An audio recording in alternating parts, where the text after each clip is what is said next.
Good afternoon and welcome to Breaking Barriers Women in Construction webinar series brought to you by AIA Contract Documents.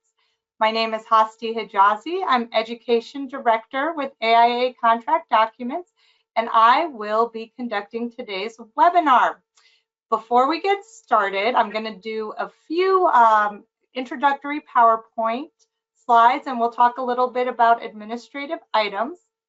And then we'll get going. So this presentation is protected by US and international copyright laws. This is a disclaimer provided in all of our PowerPoint presentations. AIA Contract Documents education is never provided as legal advice. And this program is registered for AIA Continuing Education. For those of you that are members of the AIA, when you registered for this program, you entered your AIA member ID, and we'll use that to report your credit. So this is Breaking Barriers Women in Construction webinar series for those of you who are joining us for the first time. This is actually our fourth episode in the series and our first episode in 2023.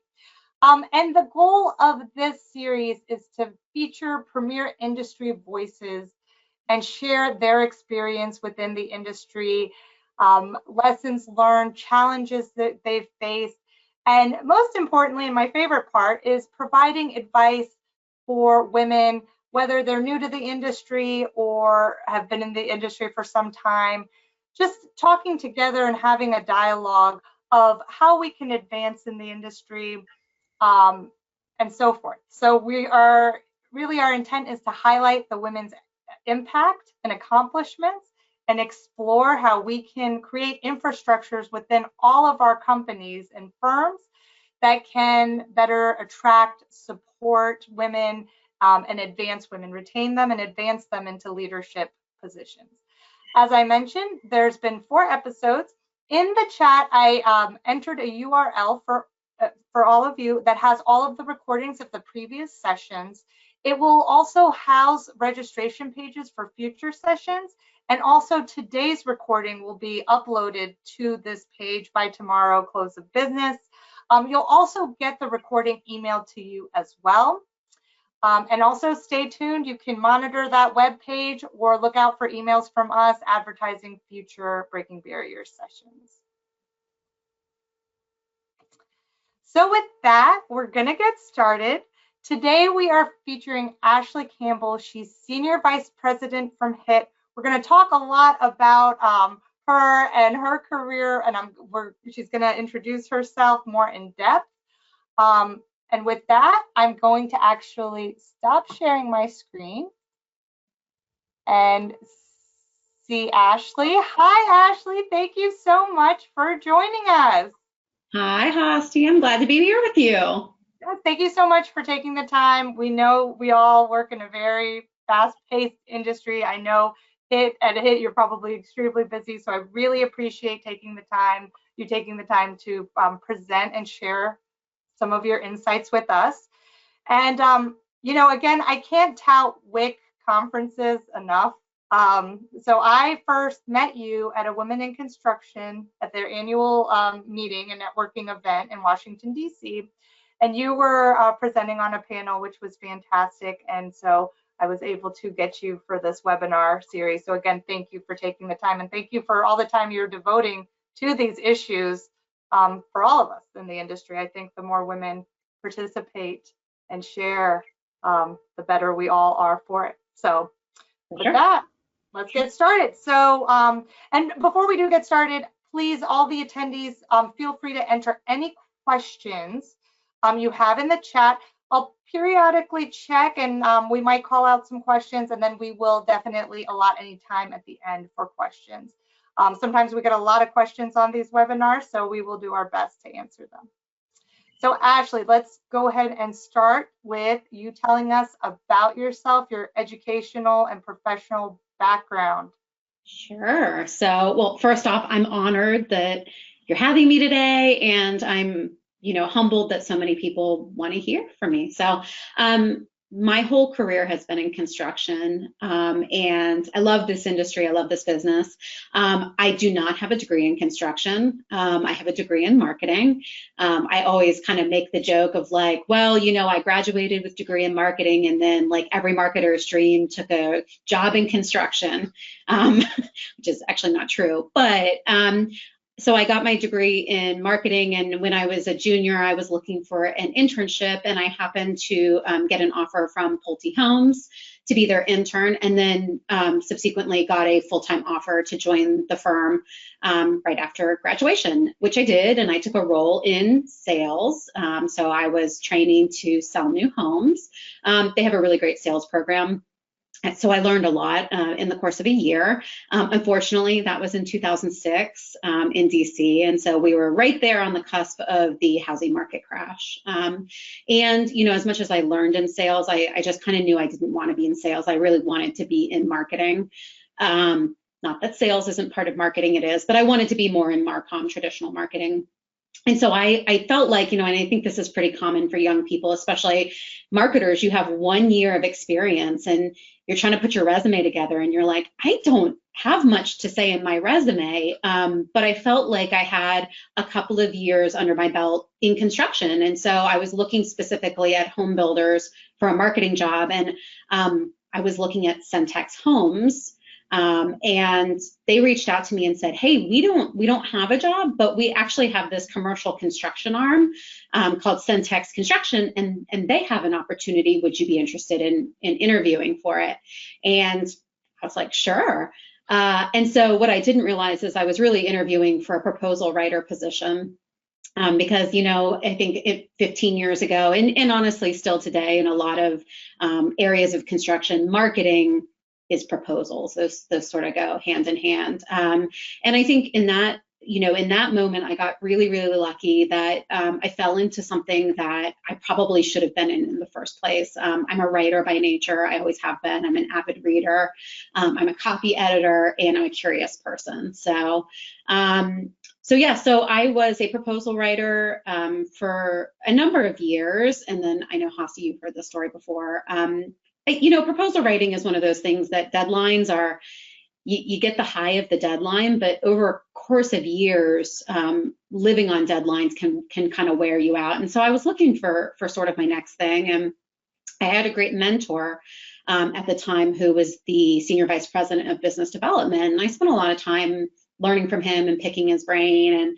And he offered me a role to be a business development manager specifically for the federal division. I should back up and say by this point, Centex had been acquired by Balfour Beatty, which I know a lot of people are familiar with that brand. And so at that point, they're a big top 10 builder in the US.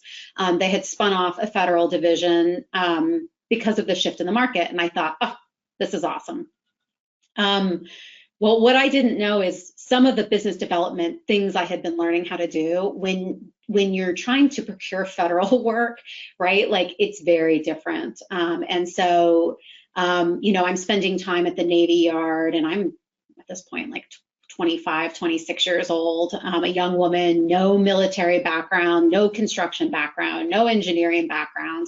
And the thing I think anybody in business development, you either thrive on this or you can't stand it. It's very gray, right? The life cycle, our sales life cycle can be years and years long.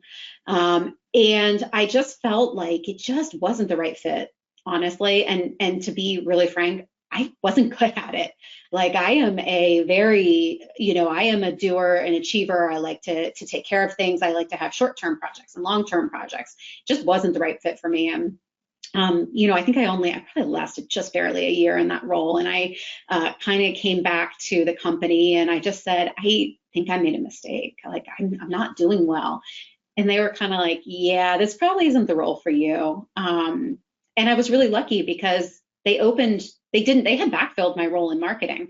They opened another role for me and let me come back to marketing. And, I was there for probably another 6 or 7 years and promoted into a manager role and was leading the marketing department before I left. So you know, very grateful for the opportunity to fail and not fall flat on my face that they gave me. And then in 2014, you know, I was the marketing director for the Mid-Atlantic region of Balfour Beatty, which is a big region. They were doing, I think, roughly probably about $400 million in work a year. But HITT Contracting, which is a DC-based general contractor, at the time it was a regional contractor, through my network, a friend of mine said, hey, they're looking for a marketing director. And I was kind of like, I don't know, I work for this big national company, I really like it. And, you know, they over the course of probably 7 or 8 months really courted me to come, and they said that what they wanted was, and this for me was what I wanted out of sort of what I would call sales services, and I wanted into strategic marcom, and they said, we want to hire you to help us build a brand, to change our brand and to take our brand national. And I was hooked. I was like, yeah, that is what I want to be a part of. Was I qualified? No, probably not. I probably, in hindsight, wouldn't hire me. I don't think, I was not very qualified, but I was excited. And so I came to HITT as a marketing director, and that was in 2014. So I think I'll have been here 9 years this year. And so I've been given incredible opportunities at this company. And when I joined, we kept saying, we're going to hit the $1 billion mark. We're going to do $1 billion worth of work.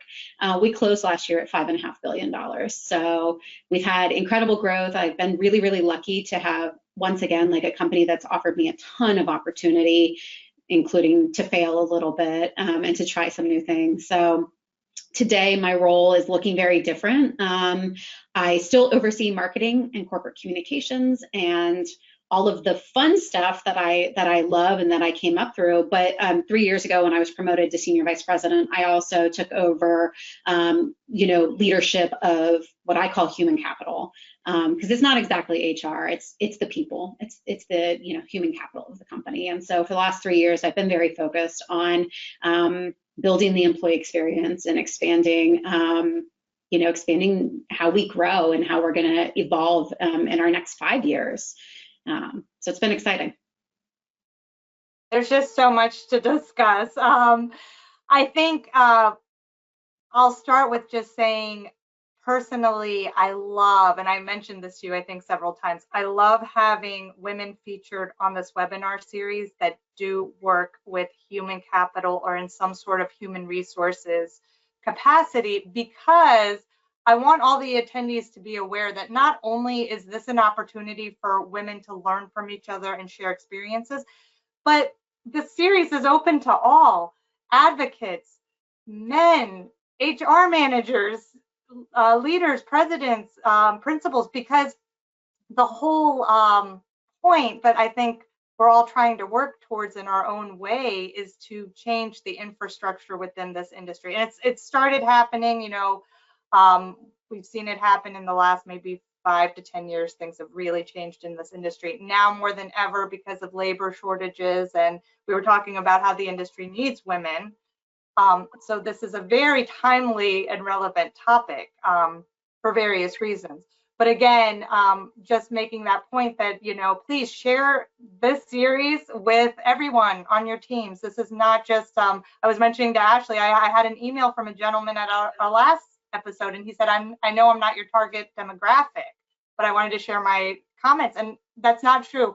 This is open for all. We are trying to make change, and we're just starting a dialogue about these issues that matter to our colleagues, to our staff, and to our businesses, because we can also make the business case. And I'm sure Ashley and I will talk about that in the hour, where, you know, brand and culture, I think, are very closely intertwined. And I've also been learning that with my own work at AIA Contract Documents with these relevant topics in the last year or two.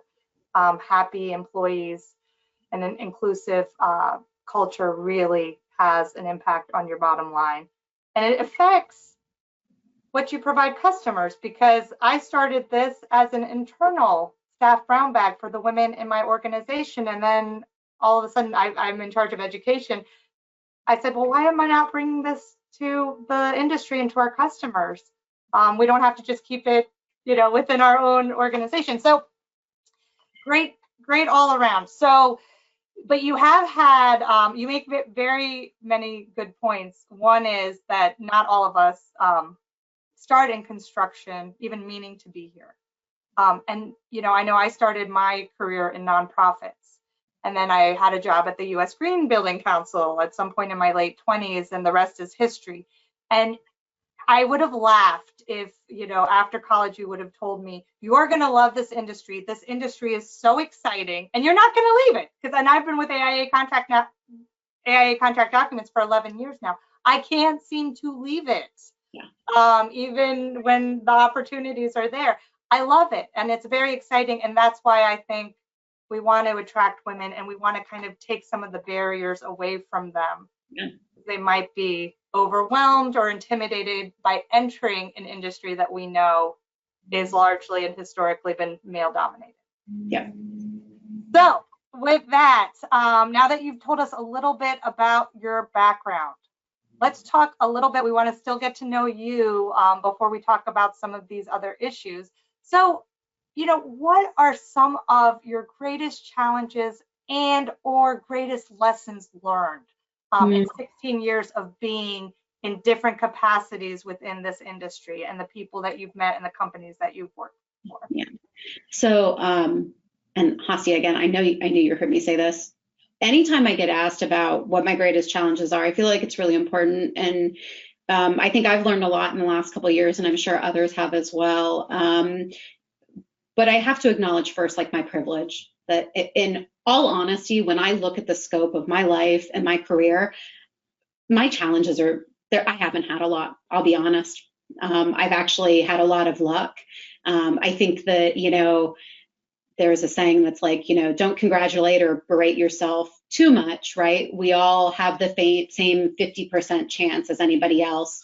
And then there's privilege. And I think, my parents paid for my college, and I grew up in in the Washington, D.C. area. All those things are privilege. And so I try to acknowledge that first before I talk about my challenges, because my challenges are minor compared to some that, people face. I think that, oh gosh, my biggest challenges, I think maybe even more so than being female was often being the youngest person in the room, just by the nature of advancing quickly in my career. So I'm going to look at turning 40, which I did a couple months ago, as a blessing, because now I'm not the youngest person in the room most of the time. But, I think that coupled with being young, coupled with being female, and frankly, the way I present myself and talk today is very different than I was, 20 years ago. And I think that's probably true for most humans. But being taken seriously took a long time. And I think also by nature, being a marketer in a very technical industry, a complex industry, people don't take marketers as seriously as they do maybe financial people or accountants, right? So that's been challenging. I think that most of my challenges come from me personally, come internally rather than things I face. I will say, the Great Resignation, whether it happened last year or 2 years ago or whenever the course of the last 2 years, turning over 50% of my team, which I have probably roughly 60 or 70 people in my umbrella, tons and tons of turnover, which was really kind of rocked me personally. I've always really thought of myself as a good leader that people want to work for. That's been my focus, is to be somebody that others want to follow and that they feel like I'm good to them and I help them. And so you kind of have, this people leaving, and some of it, most of it was COVID, and most of it was the shift to remote work, which in hindsight, we reacted as an industry too slowly to that, I think, in some ways, or we denied it. But that really rocked me, I think, as a leader. And I kind of had to come to grips with this idea of, like, there will be things that happen that you can't control. And I'm kind of a person who likes to be in control of things. So that was a first for me. And then I think other than that, my challenges have been, frankly, if I wanted to continue to grow, I realized this 3 or 4 years ago, I was going to have to step out of my field of expertise, and I was going to have to take on more. It's unfortunate, but if you work in Fortune 500, most Fortune 500 companies have a chief marketing officer or a chief growth officer. And, construction is just not quite there yet, even as a large company, which HITT is a large company. Even in top 10, there are a lot of general contractors and builders that don't currently have marketing leaders in the C-suite. And so, it wasn't like, well, I just have to do this. I wanted to do it, but it was a challenge to know that, like you're going to have to take on more and you're going to have to get out of your comfort zone. You make such a valid point that I'll bring up and reiterate. Every woman in this industry has had a different experience and different challenges. Some have had many challenges, some have not. There's so many factors that factor in, not only privilege and your circumstance, but also the companies you ended up working for. Some have an excellent culture where it's a priority to advance women and human capital is a priority. And some, maybe in this industry also not so much. Maybe they're smaller mom and pops, it's not a priority. So, I have realized from doing this series, from the response from attendees, that everyone has had a markedly different experience. So I think it is, a matter of just laying that out there, that just because one woman has, certain challenges doesn't mean that we all do, but there are some things that we all have to work a little bit harder at, I think, because of whether we're female or because of minority status and that sort of thing. So, and I already received questions regarding that. How do you advance in a largely Caucasian male-dominated industry? So we'll hopefully get to that throughout the hour. We can't solve all of the world's problems today, but we're going to talk about it and start that dialogue. So, my next question is, what are some of your keys to success? And I think I was talking to you about this before we started the webinar, that you do have, I think, some very visible traits that when, we see you, we think that is a leader. But I want you to talk about and reflect on what some of those traits you think that contribute to your position and to your advancement in your career. Yeah, I had a meeting this morning with an associate. So our entry-level team members at HITT, they're titled associate. And so she actually was an intern for us last summer and just came back full time. And we're really glad she's here. And I always do a 30-day check-in with the folks who are new on my team, just to say, like, ask me your questions. I want to hear from you. I want to hear about your onboarding. And she asked me, she asked all the right questions, what would you tell a younger you, or what's the key to success? And I said, and I'm frank about this, work ethic. I mean, I think sometimes people don't want to hear it, but I worked every Saturday for probably 10 years. And do I recommend that to people? I mean, do I think it was part of my success was outworking my peers? Yeah, I do. I think that there is really no substitute for blood, sweat, and tears sometimes when it comes to hard work. I would say the other thing is raising my hand for the stuff other people didn't want to do, frankly. And by the way, I'm going to caveat that and say, not for taking minutes at meetings. Do not raise your hand for that. Young women of the audience, don't do that. But, for the projects that were cleanup projects or things that were really complex, or sometimes finishing projects that other people had taken 80% of the way and there was really no glory in, closing the loop and taking care of the policy writing and all of that. I made it a point to just try and raise my hand for every opportunity. I think that's part of the key to success. You mentioned on how I talk, or like how you present yourself. And I would say, I think that cultivating your executive presence, and I'll tell a story because this was really hard. This is humbling. You talk about being humbled, which I feel like I get humbled pretty much probably every week at this point. But as a very young person, probably maybe like 23 years old, my company at the time, Balfour Beatty, sent me to a decathlon leadership cohort program that was like a 2-week long. Like literally you weren't allowed to bring your phones. You got in this cohort and you did a lot of like hard self-reflection and you learned about yourself. And I'm sure there might be some people in the audience who have been to this particular cohort. I'm not going to say what the name of it is, but this exercise will probably give it away. So when you get there, there's like a welcome reception. And I want to say there were like 13 or 15 people in your cohort, and you come from all different areas and backgrounds. And you network for a little while and you have coffee and all this. And then they say, everybody sit down at this kind of like U-shaped formation. And in each seat, there was like this board with these buttons on it. And one by one, they had you come sit at the front. And they asked the audience a series of questions about you, and people gave a green light, red light, and only you, the receiver, could see the lights lighting up. And one of the questions was, this person is smart. I don't remember if it was like, this person is smart, or I would trust this person to be my colleague. I got all reds. And that was really, for me, like, oh, like I know I'm a smart person. And so then what you do is you use a lot of this feedback to do learning throughout the week, and you get 360s. They collect all these 360s from people in your company and people in your network, but then you get 360s from your peers. And what I realized was the way I was presenting myself wasn't the way I wanted to be perceived. And you know, I would say that was very humbling and frankly sad. I think it's sad for young women that there are a lot of assumptions made about the way you talk, or if you touch your hair, or if you laugh too loud, or whatever it is, right? You know, but I think that was a gift, and I think, you know, feedback is always a gift. I think that was a gift for me to start to cultivate my executive presence.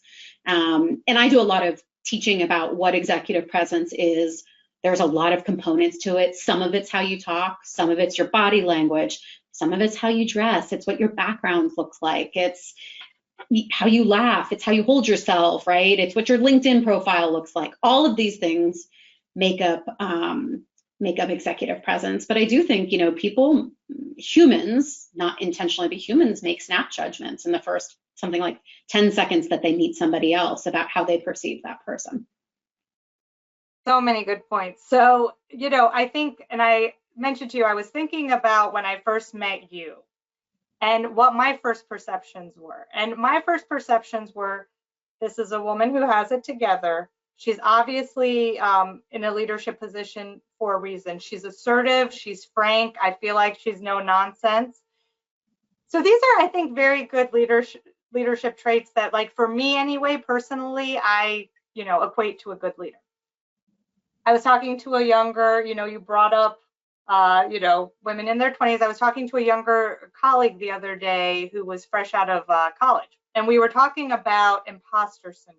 And I think younger women will tend to have this. Women maybe at any age will tend to have this. When you're the only woman in the room, or you're the youngest person in the room, those that have more quiet demeanors, more introverted, not as assertive, or are just learning to find their voice, are they at a disadvantage for garnering, you know, leadership potential, or practicing their leadership potential? And what do you say to them? How do young women start off that might not have these traits come naturally, and they have that imposter syndrome? Yeah, so I have imposter syndrome basically every day, because I'm doing something that I'm not an expert in. And like, first, I want every person to know, like, I thought when I got into executive leadership that I was going to find out that everybody else knows what they're doing except me. Not true. The big secret is we're all making our best educated judgment calls and hoping that we're right most of the time. Like that is what leadership is, right? So some of it is getting over your fear of being wrong, because you will be wrong. I will say I'm probably wrong a good 80% of the time right now, because I'm new at what I'm doing. You know, in terms of, can soft-spoken, introverted people be leaders? Absolutely, absolutely. I actually think that I have a colleague who said to me last week, and he's a very thoughtful person. He said, you know, I listen more than I talk, mainly because people who listen more have more power. And I thought, wow, I talk a lot, so I think maybe I'm missing out on something there. You know, in terms of like being soft-spoken, and there's a ton of research and reading you can do about executive presence and how you cultivate it. It doesn't mean being the loudest in the room, right?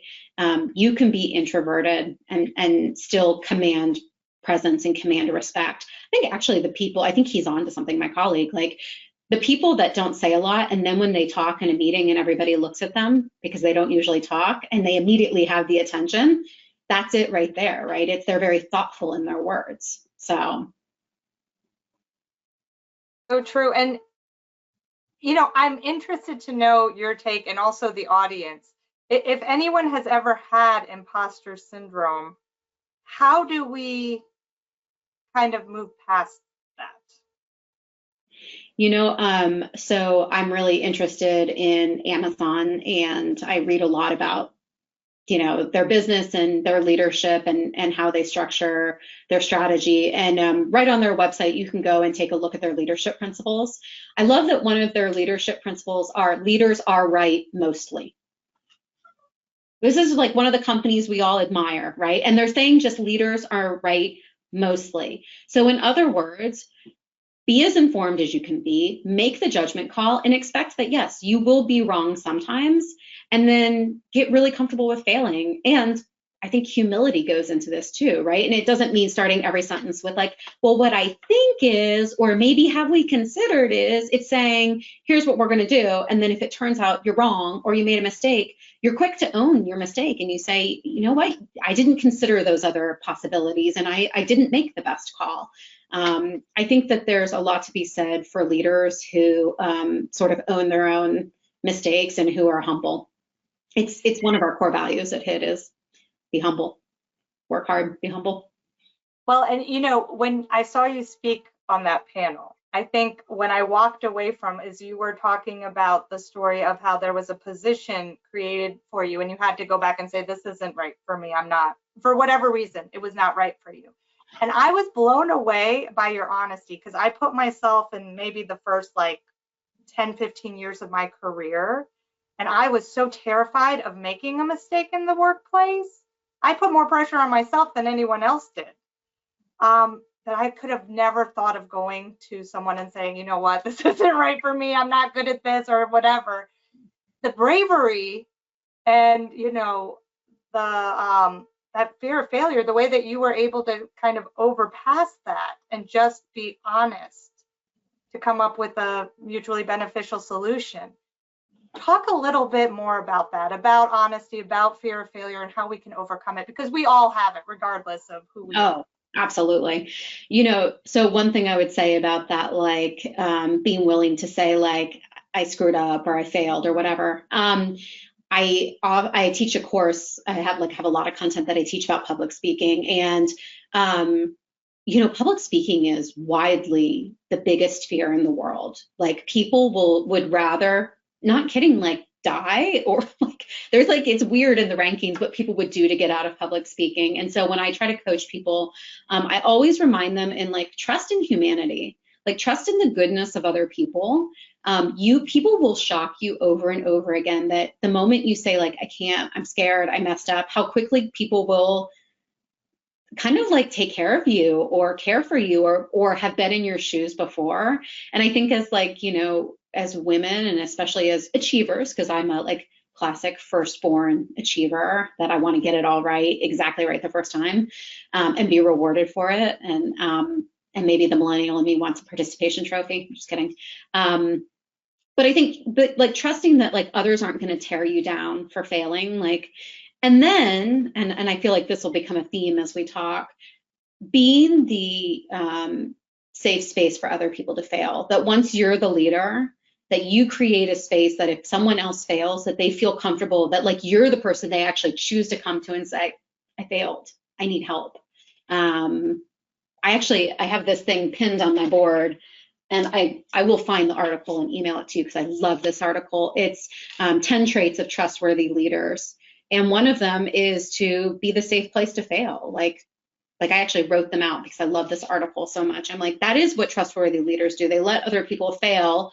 And, you know, creating opportunities for others to fail safely. We always talk about like, create enough like of a zone where someone can get caught by the safety net, but they feel that like thrill of accountability. I looking back, I think I did a disservice to myself to try to just be perfect at everything and that fear of failure. I think had I taken on more projects that maybe I wasn't like as confident in, I would have, you know, kind of advanced myself a little bit further at that young age. I was just too afraid. And I think maybe it's a generational thing. Now people out of college, maybe they're more comfortable with failure. It just depends. But it's a fear that we all have, and I think we hold ourselves back a little bit more. For sure. Than ever. Okay, so now that we've learned a little bit about you, I want to move on to your work. So you work in human capital, which is a relatively new term, and we also now have a human capital department. And at first I was like, I can defer what this means, but you know, it was a new term. What does it mean? What's different from human capital versus human resources? Yeah, you know, I think that human capital recognizes, so human resources is still a term we use. We actually call our department human resources. And by the way, I am actually currently hiring for a VP of human resources if there's any great talent out there looking for a change. But I always talk about my role as brand and human capital because what I do is, you know, people in the broader sense. It's not just HR operations. HR operations is really important, right? Like payroll is important and benefits are important. Employee relations are important. But on the other side, talent and organizational development is incredibly important. And I think for a long time, listen, I love construction. I've been in this industry forever, but we tend to be slightly behind the ball in terms of our business approach compared to Fortune 500 or technology firms. It's just culturally, it has always been that way. And so I think that, you know, as our firms mature and evolve in our approach to understanding that, you know, we have to create this experience for people, that's what human capital looks at. It looks at the life cycle of an employee and what they experience from the day that, honestly, and this will lead into more conversations about that intersection of brand and human capital, but from the moment they become aware of the brand to the day that they become a potential candidate, then they go through an interview. And then the way we look at it, and I would say this is maybe not true of all firms, but we call the people who have been with us and moved on to other opportunities, we call them alumni, and we treat them like alumni. We offer them opportunities to see research that we provide or to come to events. And frankly, we didn't come up with that idea. That's something I think that Deloitte and KPMG have been doing for years, right? But that right there that's an example of human capital versus HR. I would say HR is very risk-minded for protecting the company, long has been, and I think that there is probably a perception of HR because of that. And I think, you know, we're working to change that. We're working to change that in the function. And I mentioned to you, I'm going to do a shameless plug because March is International Women's Month, right? And Women in Construction Week. Yes, Women in Construction Week. March 8th is International Women's Day. And for my next Breaking Barriers, I am actually going to be interviewing our Chief of Staff, Shannon McElveen. Registration is not up yet. I will be emailing everyone with the registration. But what we're going to talk about is some of the initiatives that we've done in the last year or two and that advance women and that are human capital initiatives. We, in the last year or two, created a mentorship program. I am in charge of professional development for the 23 women we have on staff. And we also have a networking group. And what we did is we created, we asked for 8 volunteers, women in the company, and they became our Women Leadership Council. And their task, and this is in addition to their full-time job, was to lead these 3 initiatives: mentorship, networking, and professional development to advance women in the organization. So I'm so excited about what we've done, and I want to share it. And it was really spearheaded by our Chief of Staff, Shannon, and our CEO, Chris Anderson. So what I've learned through this process and some research that I've done is these initiatives, they have to be, first of all, supported by leadership. For sure. And they have to have staff that also are willing to volunteer their time. So everyone is kind of has a stake in the outcome. You know, these programs are going to be as good as we can get them. Because I got a question last time about, you know, if you're at a small firm, you don't have that many resources. So, there's all sorts of different things. There's parental policy leave, and there's all sorts of different aspects, but you can also make a difference in terms of advancement by these very powerful, impactful programs within your organization. And it just takes leaders to spearhead and support them. Yeah. You mentioned having a mentor when you were going in your career. I know we didn't talk about this being a question, but can you talk a little bit about that? Because I never had a mentor, and we now have a mentorship program. The chief of staff is mentoring me, and I have found that so, and I'm mid-level. So I even at this stage in my career, I'm finding it so helpful. Yeah. Talk to me about what mentorship means to you and how women can mentor each other in this industry where there's historically not as many of us. Yeah.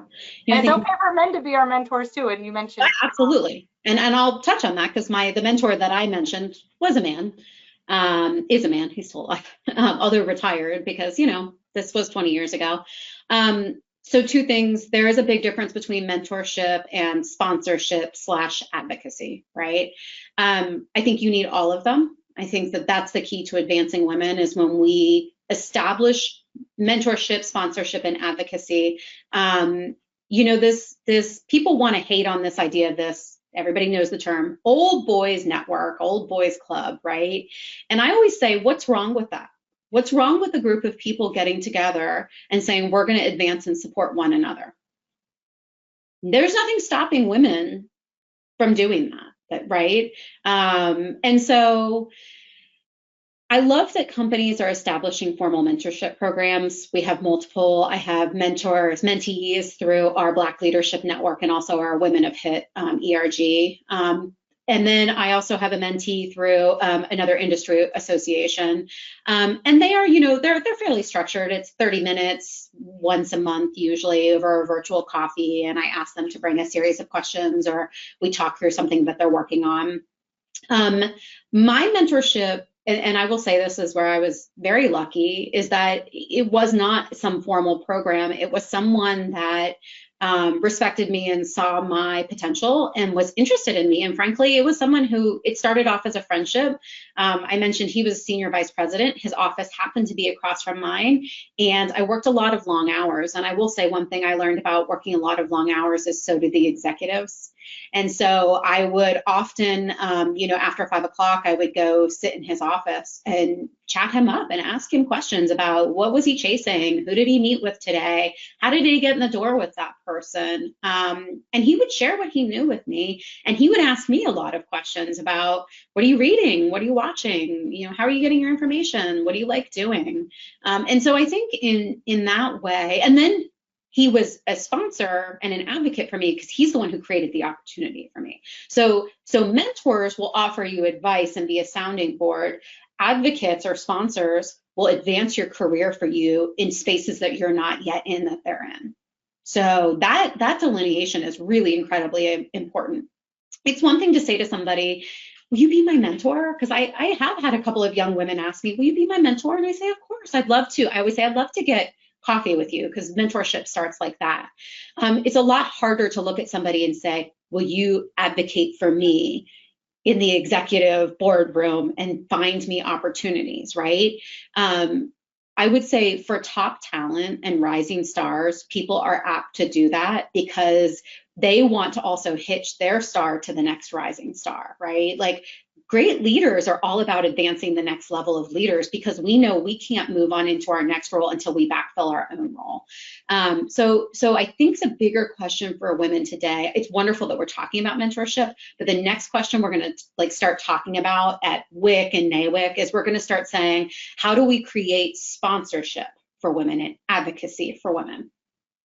And by the way, I charge all women in leadership. I would say, what are you doing today to advance other women? That is our biggest responsibility.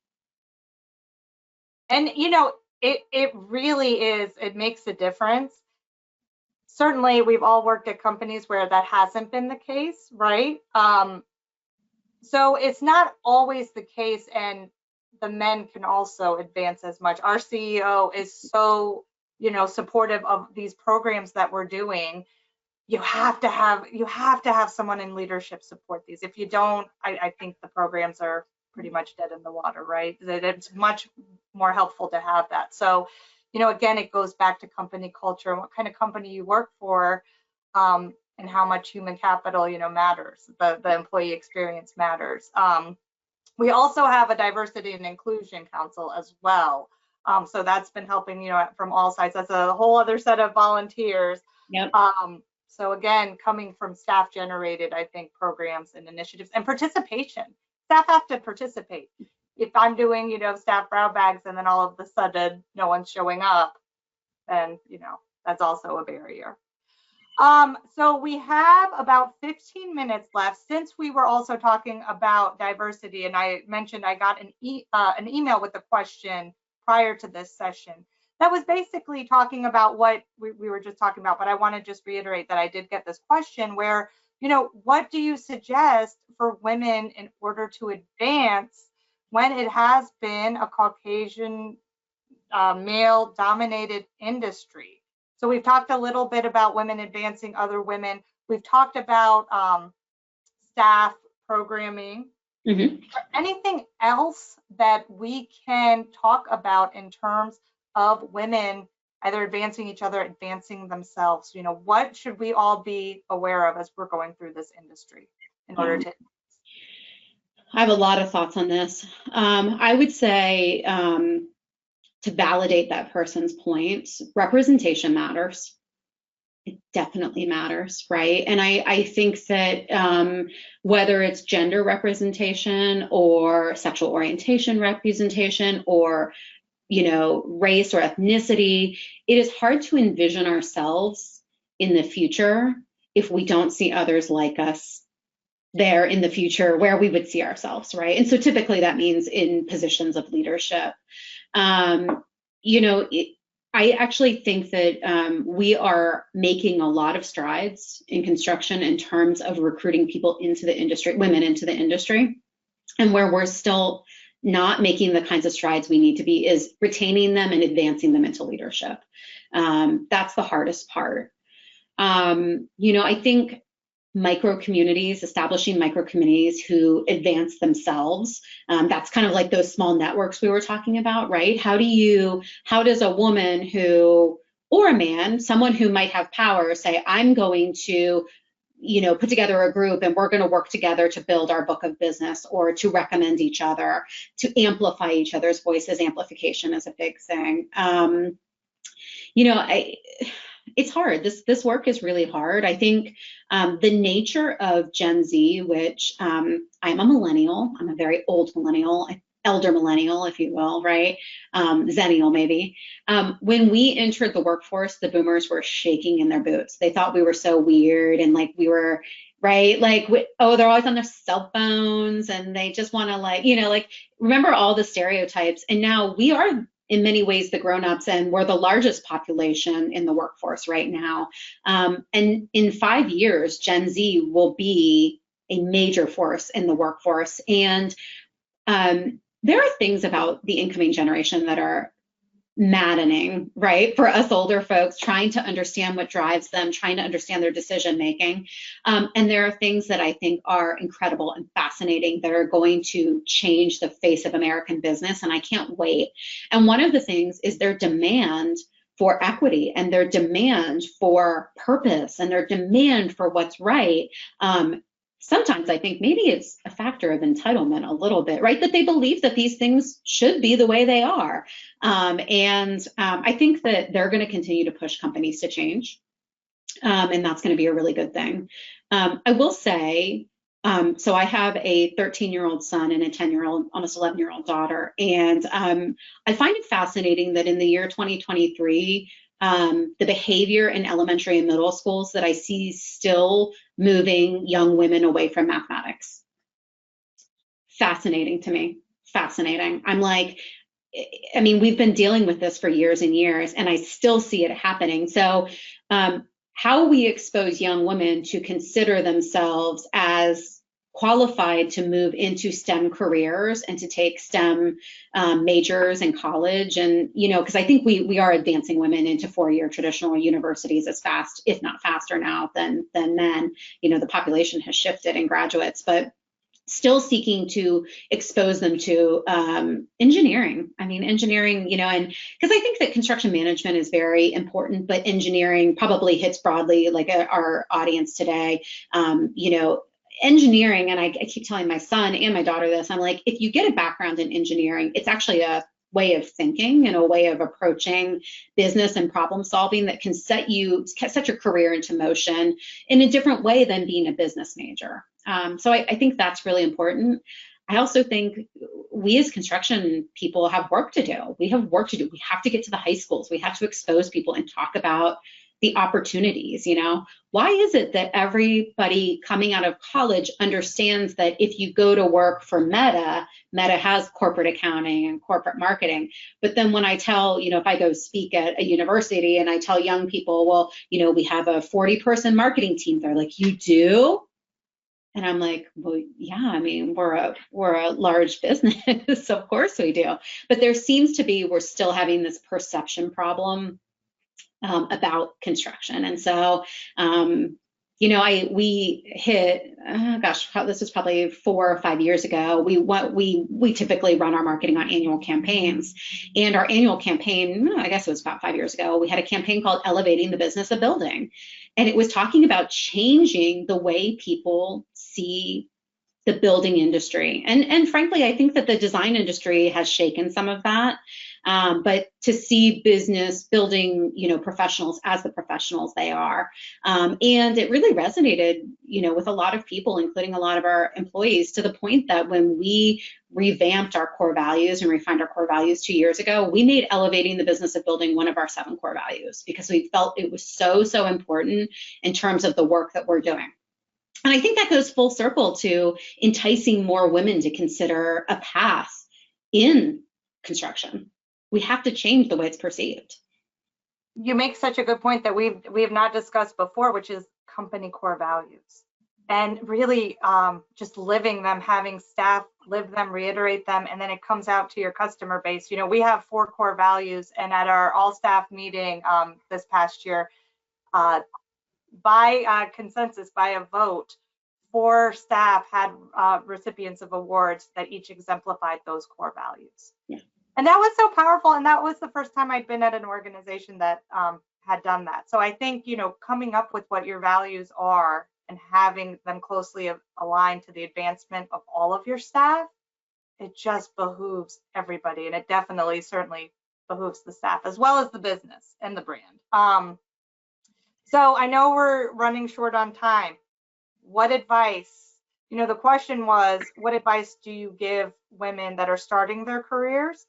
What advice, let's just elaborate on that, make it 2 separate questions. What advice do you give women who are advancing their careers? They're not starting. Women like me, mid-level, who are continuing to advance their career and certainly going to be working for another number of decades. I'm not done yet. So what is the advice? And then the third follow-on question, I know it's a lot, but if there was one trait every woman leader should have, or leader in training should have, what is it in your opinion? So let's start. What advice do you give to women first starting off, and then women that have already been in the industry to advance? I think, you know, starting off, I would say, don't be afraid to speak up. You know, don't be afraid to ask questions, to say what you think. Is there a chance that you will say something dumb? Of course there is, right? I say dumb stuff pretty much every day. We all do, right? But I think that we have to start encouraging young women to find their voice. That's really important. And then along with that goes to taking every risk.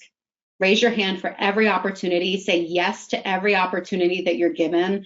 Don't ask yourself, like, am I qualified for this? Sure, you know this stat, but there's a lot of research that shows when it comes to job applicants, right? If you have I'm, you know, currently I'm recruiting all the time because that's my business that I'm in now, but, you know, I'm recruiting for this VP of HR role, and it's an extensive role description with a lot of components. Women traditionally will only apply for a role if they feel they meet 80% of the qualifications. Men will apply if they meet 50% of the qualifications. And the funny thing is I'd be thrilled if somebody met 50% of these qualifications. This is my unicorn. I wrote the description for the unicorn. If somebody gets 75% there, I'd be thrilled. So that imposter syndrome and like that self-doubt, we have to be comfortable with the idea that we're going to try things, we're going to fail sometimes, but we're going to nail it a couple times too. And that's where the success comes from, right? In terms of women who are looking to advance their career. So I'm going to speak to corporate women, and then I'm going to speak to women, and I'm going to broadly say in operations, meaning technical professionals, right? So for the women who are technical professionals, either you're an architect or an engineer, you're a builder, I won't take credit for this because I've heard it repeated so many times. So I'll share that Brett HITT, who is one of our chairmen of our board, and his grandparents were the founder of the company. We are not family operated today, but we're still family owned. Kim Roy is our CEO. And when Kim was starting her work and her journey to becoming the CEO, which was many years in the making, he told her to become a student of the business. And by the way, she's a builder. She's in operations. She has a background in construction, a degree in construction. She was a project manager and then a VP.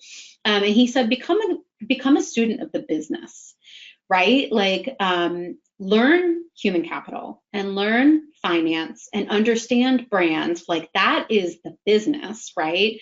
Understand relationships, learn how the sale is closed.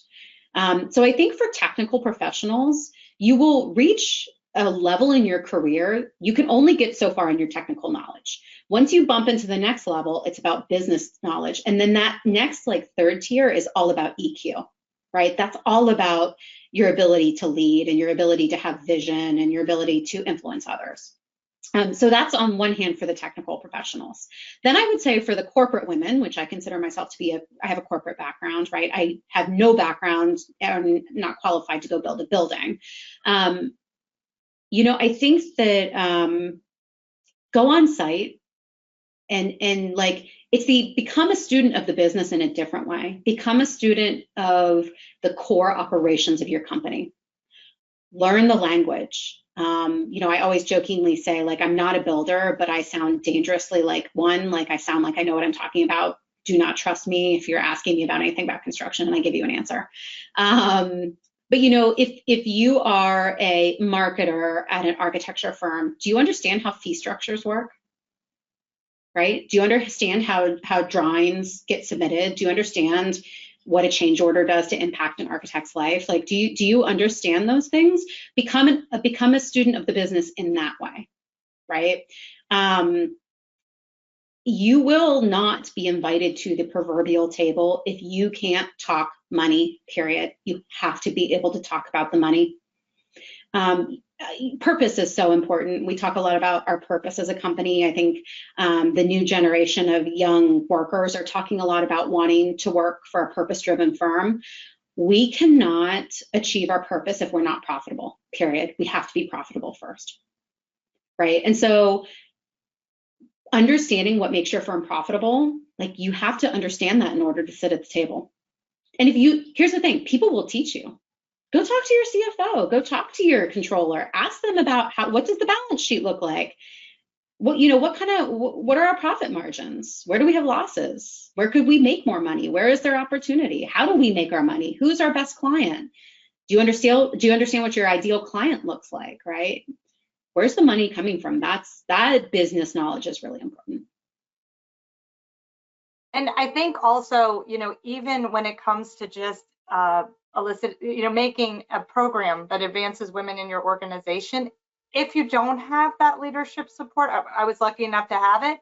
If you don't have it, you can also make the business case. So research what advancement of staff, how that impacts the bottom line. The last 5 years, 10 years, there has been research, coming out about how diversity inclusion does impact business bottom line. So that's very important. And we got 1 minute left. One trait that you think is the most important for leaders that are women. So Originally, I already talked a little bit about executive presence, and with that comes communication, right? I think I already said it, but the bottom line is if you can't instill a sense of confidence in others, you will be limited in terms of being a leader. And that doesn't mean being the loudest in the room or being the most polished, but the way you instill a sense of confidence, right? But broader than that, I would say I think humility. I think the willingness to fail, the willingness to be wrong, and the constant desire to turn the mirror on yourself and let others give you feedback and believe that you can change. You know, this idea, and I hear people say it when a blind spot is pointed out or somebody gives them feedback about something that's hard to hear. Usually it's something personal, right? And they say, well, I'm just not for everyone. Right. It's okay to say I'm not for everyone. But what I think has surprised me most in my life is that I've become a different person over time. And a lot of that I've done through like hard work and frankly, by being given a lot of hard feedback that I needed to hear to become a better person. So I think the humility and then the drive to want to constantly be better and never stop learning about yourself is really important. Very good points. Again, we are out of time, but I want to thank you so much for your time. HITT, major general contractor, you have 3 women in your C-suite. It is so impressive. And we've learned so much from the hour with you. So again, thank you so much for sharing some of your experience. Again, just for those of you who arrived late, you can find the recording will be emailed to you. We'll also place it on our Learn page. If you'd like, take to social media, share some of your biggest takeaways from today's session, hashtag women in construction, hashtag ACD breaking barriers. Please look out for our next session and reach out to me if there's a woman in your organization that you think would be great to feature for this webinar series. We'll continue doing them as long as you attend and have women that are willing to participate. So again, thank you to all of you in the audience. Thank you, Ashley. Continue this great work you're doing on all realms. We appreciate your time. Thank you for having me. And I'll be on LinkedIn if anybody wants to connect. I love having LinkedIn conversations, and I'm happy to continue talking about this if people want to reach out. Thank you so much. Thank you all. Thank you, Hosty. Take care.